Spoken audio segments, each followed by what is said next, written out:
And we're going to use those two to prepare journal entries for provisions for depreciation as well as to close out the depreciation account. Now let's recap. So what is a fixed asset?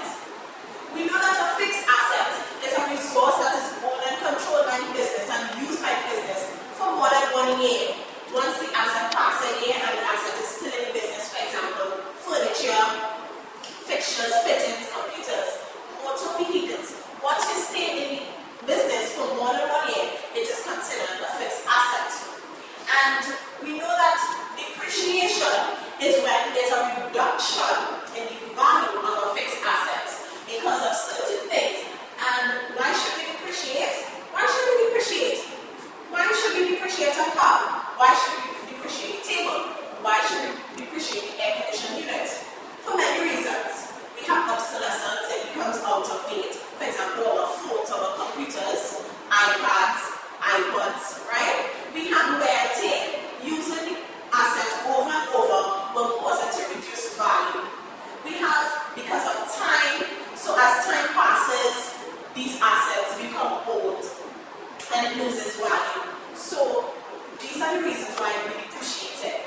Right, so remember we looked at straight line method and we looked at reducing balance method. And there were some aspects, some things that we needed in preparing or computing, calculating depreciation expense on the straight line method and reducing balance. We needed the cost of the asset, the estimated useful life of the asset, and we also needed the residual value.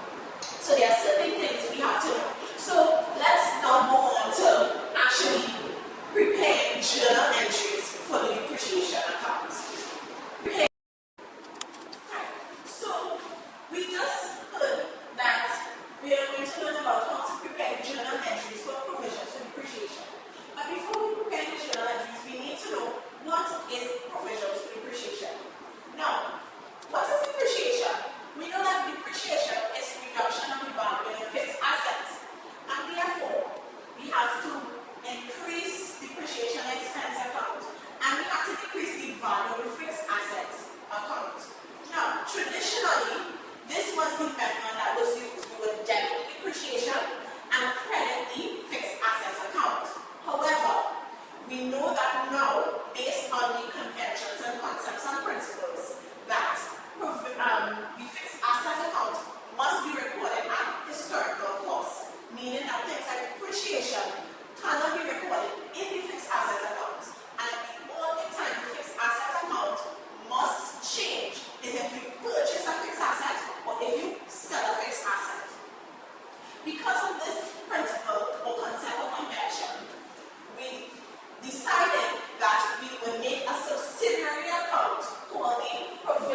preparing a general journal.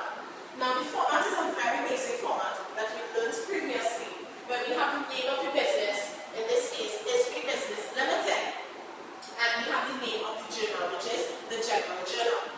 The general journal has four main columns. We have a column for date, we have a column for details where we record the asset or the liability or the capital account or the revenue expense account, any account, and we have the debit column that records all debit balances, and we have the credit column to record all the credit balances.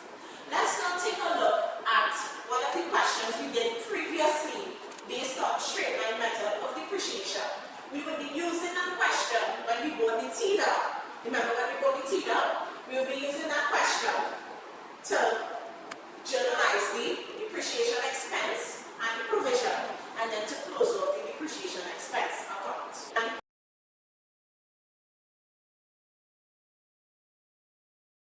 Now we are going to use this information to record the depreciation expense and the provisions in the journal.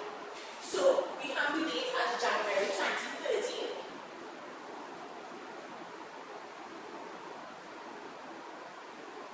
Right? So at the end of the year we record depreciation. And just going back here, remember to record our provisions, you have to debit the depreciation expense and credit the provisions, so that we would debit the depreciation expense for the motor vehicle.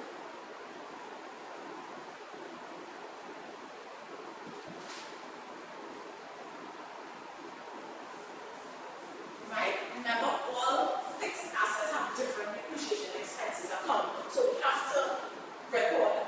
We have to know what we're recording for. We are recording for the car. And we will credit provisions for depreciation.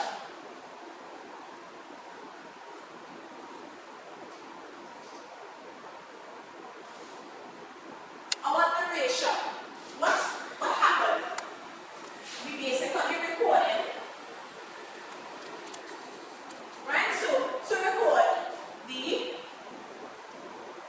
provisions,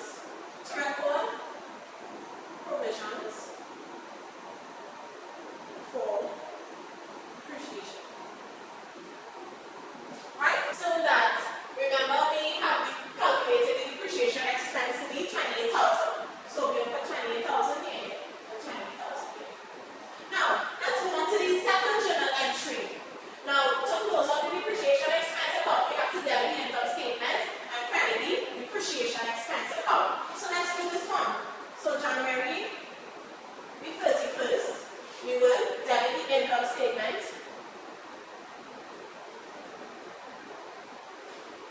and credit the depreciation expense.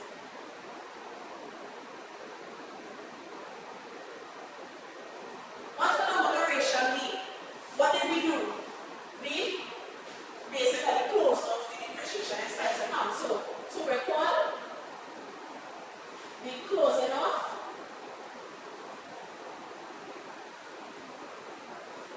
of the depreciation